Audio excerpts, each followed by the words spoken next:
કૃષિ મંત્રી જીતુ વાઘાણી અનુસાર પ્રધાનમંત્રી અન્નદાતા આય સંરક્ષણ અભિયાન અંતર્ગત ગુજરાતમાં ચણા અને રાઈના પાકોની ટેકાના ભાવે ખરીદી હાથ ધરાશે। કુલ વાવેતર વિસ્તાર અને ઉત્પાદનને ધ્યાને રાખી ખેડૂતો પાસેથી પૂરતા પ્રમાણમાં ખરીદી કરવામાં આવશે અને આ માટે રાજ્ય સરકાર દ્વારા આગોતરું આયોજન પણ કરાશે। પાકોની ટેકાના ભાવે ખરીદી કરવા માટે રાજ્યના તમામ જિલ્લાના ખેડૂતોએ 13 ફેબ્રુઆરીથી 5 માર્ચ દરમિયાન ગ્રામ્ય કક્ષાએ ઈ-ગ્રામ કેન્દ્રો ખાતેથી આધાર ઓથેન્ટિફિકેશન દ્વારા ઈ-સમૃદ્ધિ પોર્ટલ પર નોંધણી કરાવવાની રહેશે। વીસી દ્વારા આ નોંધણી વિનામૂલ્યે કરવામાં આવશે, જેથી ખેડૂતોએ નોંધણી માટે એક પણ રૂપિયો ચૂકવવાનો નહીં રહે।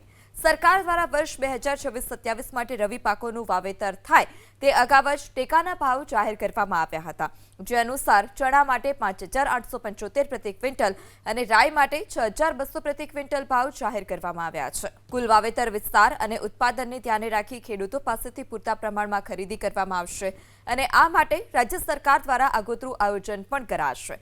પાકોની ટેકાના ભાવે ખરીદી કરવા માટે રાજ્યના તમામ જિલ્લાના ખેડૂતોએ 13 ફેબ્રુઆરીથી 5 માર્ચ દરમિયાન ગ્રામ્ય કક્ષાએ ઈ-ગ્રામ કેન્દ્રો ખાતેથી આધાર ઓથેન્ટિફિકેશન દ્વારા ઈ-સમૃદ્ધિ પોર્ટલ પર નોંધણી કરાવવાની રહેશે।